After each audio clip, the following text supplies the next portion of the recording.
Welcome back to the Performance Prescription Podcast. Hey, thanks, Jared. Glad to be on again. And I'd also like to welcome Andrew Foreman onto the show as well. Thanks, guys. Excited to be here. Excited to chat. Matt, what do you hope to hear out from Andrew? I know some of the topics we plan to talk about, but what do you hope to hear the most about, I guess, today? Well, I don't want to tell his whole story, but the marketing work he's doing isn't for a hospital per se. So excited to dig into some of what he's doing, some of his recent career journey, and a new role he's just started. So, yeah, lots of ground to cover, but a lot of good stuff. Let's get right into it, Matt. I know you had a question to kick us off. Andrew, I'm actually going to start in the middle, and we'll circle back around to your journey and what you're doing currently. But I'm going to start in the middle of the conversation. Nice. When we talked a couple of weeks ago, you said something that really stood out to me. You said that you're a mission driven marketer. So Yeah. regardless of what you're doing, regardless of who you're working for, you're a mission driven marketer. Can you tell me a little bit more about what that means and how Yeah. that applies to your journey? Yeah, it's something that I really landed on when I joined my last employer, MDVIP. I have worked in a number of different industries, starting off agency side, working in financial services, doing some e-commerce, direct to consumer sort of stuff, and then worked in timeshare for a number of years. And, had a lot of amazing experience learning that business, the scale, the financials, and real marketing chops that were learned there. But one thing that I learned myself personally out of that opportunity is I didn't feel good about selling that product. Marketing that product was a challenge for me. And really to be passionate about the work that I was doing, like I realized it didn't fit my mission because I wasn't doing right by the customer. I didn't feel like I was selling them, connecting them, or helping them get a product that improved their lives. And for me, that made me realize like, oh, if I'm going to work as a marketer, like my mission really needs to align with the work I'm doing, meaning doing right by the customer at the core, really working at a company that aligns with my values. But most importantly, just to get to the bare basics, the product needs to be something that is quality, that it's of value, and is actually helping the customers. So when I came across this and really started to internalize this, what that meant to me is really healthcare, and really being able to connect patients when they need care, with quality care to help to improve their lives. And that's what attracted me to join MDVIP and attracted me to join the organization I'm with now, United Musculoskeletal Partners, because I really could see we were improving people's lives. It was a product I personally used at MDVIP and will at UMP, and I could see that it matters. And so for me, like that makes work fun. That makes work exciting because like the value proposition is obvious. The work is positive in nature. And like coming up with ways to connect patients really felt like a mission of good versus just a mission to bolster profits for the company. It is okay to pause and reflect on what we're doing and why we're doing it. So Exactly. very well said. Well, then I'd love to give you a chance. And Andrew, you mentioned working at MD VIP, so Yeah. would love to hear a little bit about your time there, and then what you're doing currently. Yeah. So I spent, my first jump into healthcare was at MDVIP, really the nation's largest concierge medicine primary care network of doctors, 1,450, 1,500 locations across the United States. Really joined that organization at a really interesting point in time where, we went from being publicly owned by Procter and Gamble and ended up being an independent company when I joined. So that meant a lot of great, amazing growth opportunities for me. It wasn't your box standard healthcare company. It wasn't working for a large health system, hospital, or otherwise. We had the opportunity to work kind of like a consumer good, a subscription business, but in healthcare, which meant tools, opportunities, and capabilities that a marketer would dream of selling a consumer good in healthcare, but a lot of immaturity in our patient growth marketing. And so that's what I came in to do, was really build up our patient acquisition engine for new patients to grow our practices. At that time, probably about 300 or 400 practices, and really do that at our most efficient rate, which was digital marketing, of which really wasn't a thing that existed within the organization. Spent the last just over 11 years building that capability and technology capabilities, advertising and campaigns to really grow from, probably 150, 200,000 members to 450,000 plus members when I left earlier this year. And so through that, I learned a lot. I learned what really matters to patients, what really attracts them to better quality care that can be delivered through concierge medicine, the ins and outs and fun that comes with the high regulatory environment in healthcare and what you can and can't do that is always changing. But realize that what I really loved about it is that challenge. The challenge to work through solutions at every point of the patient's journey to not convince them that they need to join MDVIP or come to us for care. It is to just show them the difference and allow them to better evaluate the care opportunities and hopefully then join our network and get the type of care that you get with concierge medicine and a doctor more dedicated to you. So, I think if I were to sum up my experience there, it was really about deeply understanding the patient's customer journey and tackling the opportunities at every stage of that to improve that connection, consideration, and scale for the organization to not not just drive patients in the door, but drive really high quality experiences that built loyalty with our customers.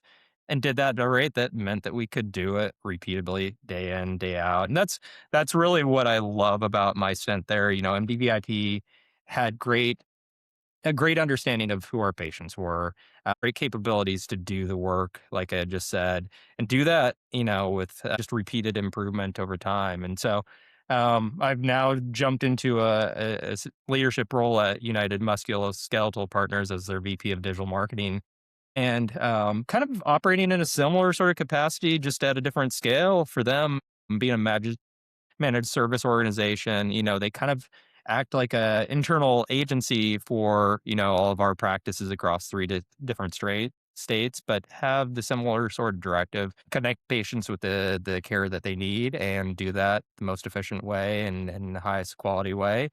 So I'm looking forward to doing a lot more of what I did at MDVIP here at UMP.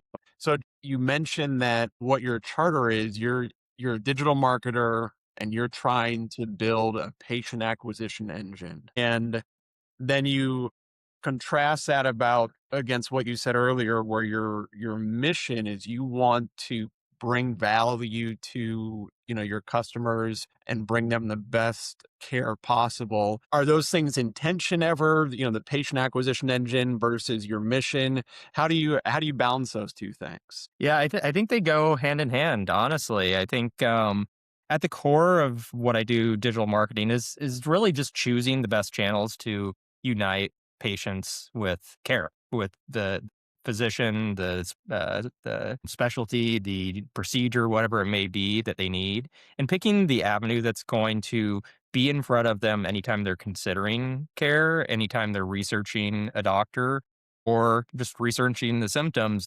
And so for me, that works really well with my mission. That means I'm going out to help versus convince. And I think at every stage, that's really got to be the lens as a healthcare marketer. It's like if you have a problem that needs care or you just need a better doctor, there's no way to force that connection. There's no way to force them to have the surgery, no way to force them to pick a doctor. But you sure can do a better job of allowing them to evaluate. So, I think for us, when I was at MDVIP, like one central component of that was they were evaluating the doctor. Most doctors have stuffy profiles online that are incomplete because of the health system they're at. Talks about their credentials, which are probably really good quality, has a professional photo of them, and they look kind of like a dime a dozen sort of doctors. I always like to have this saying, though, like if you're evaluating a doctor, like, wouldn't you like to meet them before you actually have to meet them and actually know who they are? That's not really hard with digital marketing. You can put video out there. You can allow them to put more content out there.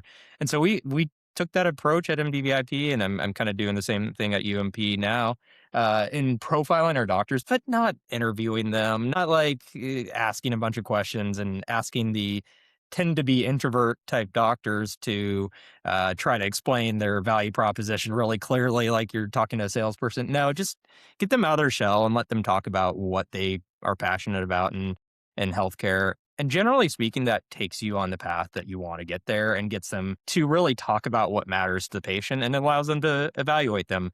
Like for me, that's a perfect example where my mission is really, highly aligned to that because it gives us an opportunity to say, like, hey, this is the doctor. You get to meet them. You may like them, you may not, but you'll also be able to go to our other doctors and say, all right, this is the right one. And even for the most introverted, uncomfortable doctor on camera, or even the one that is super comfortable and really well polished on camera, there's a patient for each one of them and vice versa.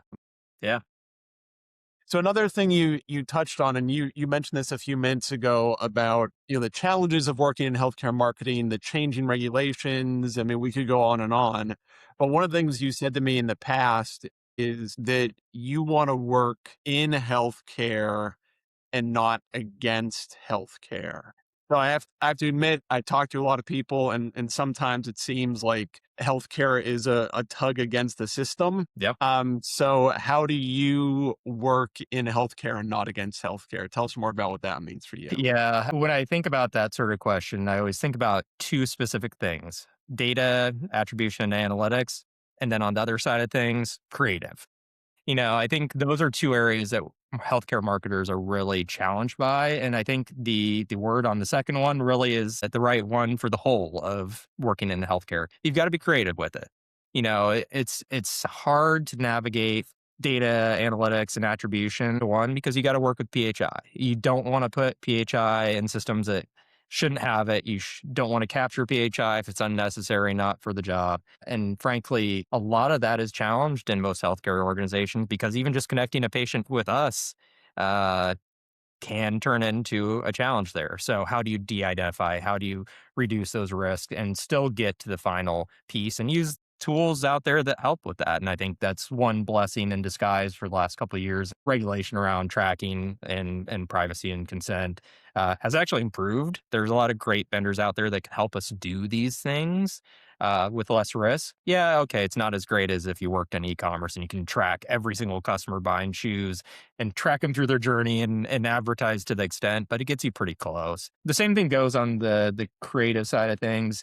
There's just some things you can't advertise. There's some things that you can't and shouldn't guarantee. And every organization has their own rules around what you can say on top of that. I think that's where the fun comes in, though. And most people don't feel this way, but like, sure, you can't say you're going to get the best care with this doctor better than everyone else, but you can demonstrate how they are a really great doctor. You can allow them to demonstrate that in ways that will resonate with the right patient. The ads can also show them off in ways that are different from other doctors.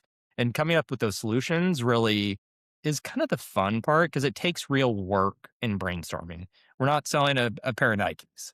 We are selling a real doctor with real um, education experience that really matters, and we need to show that to the patient. And then same thing goes with the procedures or the types of care that we offer. It's different than or other organizations, showing those differences in ways that meet those capabilities. So I think it's one that after working in e-commerce, working in travel and entertainment, as well as starting off agency side, I've learned to love it, not to begrudgingly love it. Just it's part of the job and it keeps things fun. Yeah, that's really great attitude, Andrew. So instead of looking at it as a challenge, you're really embracing it as an opportunity and something a fun challenge, which is a Yeah. great way to think about it. Uh, I think you got to put your best foot forward in front of a patient at every point. If you aren't doing right by them and both keeping their data protected and how you're advertising to them in a reasonable way, like why would they pick you? So it's got to be a part of the core and being honest about it from day one and throughout your entire journey working in healthcare. Well, we always love seeing how far we can get into an episode without focusing on AI, but we're probably at that point in terms of at least asking Hmm. how you use it and at the very least like try to keep up with it and like how do you feel in general? Just how does it play into the strategies you've talked about, like your day to day, and how do you learn about it? Yeah, I mean it's an area that I'm super passionate about. I think it's a great unlock for scale capabilities and problem solving. I keep hearing that, I think it's Claude that's advertising themselves as a thought partner, and I think that's a perfect way to frame it up. It's a great thought partner, thought extender or capability extender that's helping us do more. Like I think about the last question Matt just asked me around creative. It's helping to provide new ways of thinking about things that we're trying to say in our ad copy and our emails and any other sort of creative that we may not have otherwise, or just making it easier on ourselves. Like anyone that works on any sort of creative exercises, sometimes getting started is the hardest part, and some of the best capabilities coming out of AI is just helping with that. That said, it's not for lack of challenge. You know, I think about the overall impact that AI overviews on Google are having on traffic volumes. We're seeing less organic traffic at both organizations I've been at recently, and that means less people to connect to our physicians and less business coming in the door organically. But there's a big opportunity there also to be a leader, thought leader, and be uh, more visible in those AI overviews. It just takes a new capability for us to learn. You know, I'm a newsletter geek. I look for every single marketing related newsletter out there. Shout out to the marketing millennials actually as one of my favorite out there, and that's really how I stay attuned to new AI and marketing tactics and capabilities out there to really learn more. You know, the one I shouted out is really good about kind of broadly in the digital space and a lot of new trends that just it's fun, but there's a million others that I look at ongoing and just to see what others are doing because, you know, things like AEO, GEO is ever changing. The tools are having new capabilities every time you log in.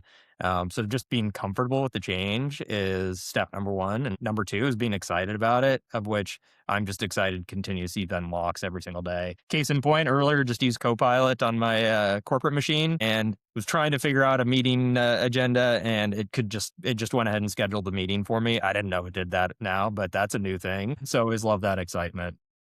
So, Andrew, looking back over your career, if you were going to give, a younger version of you some advice or just a younger professional some advice on how to be successful in this industry, what advice would you give yourself? Yeah, I mean, as a marketer, there's one key thing that has taken me the furthest in my career. It's not learning channels, not building excellent campaigns. It isn't knowing the technology or even being comfortable with continuing to learn. It is at the core as a marketer, truly and deeply understanding your customer, knowing the types of customers there are, because no company has multiple types, especially in healthcare, and understanding what matters to them, both in what they'd be looking for, but how to even talk to them. You know, I think one of the biggest wins that I had at MDVIP is really understanding the voice to communicate to our patients in a very caring way that unlocked our ability to really engage patients in ways that we couldn't before. And understanding then on top of that, really the different types of patients and their differences so that we can better market to them. So taking the time to really invest in the extent that you can, your customers, and curate the rest of the work that you're doing to that as a core principle will take you a long way as a marketer, and especially as a healthcare marketer. And so I'd say as a younger person, younger professional, I actually wish I had spent more time in that avenue earlier in my career. You know, I think even before MDVIP working in timeshare, we started to do a little bit of that work, but not enough to really win at marketing. That really is an area where I'd say a lot of the work that I've done over the last 11 years at MDVIP, and it'll win because we knew our customer really deeply, acutely, and didn't forget about that. Perfect. Really appreciate your time, Andrew, and Yeah. that inside look into what's going on in marketing in your corner of the world here. Thanks for opening that up to us, and thanks for all the work you're doing to kind of move healthcare forward. Thanks, guys. Appreciate the invite. It was great to talk to you, Matt, Jared. Thanks for having me on. Great talking as always. Thank you, Andrew. Likewise.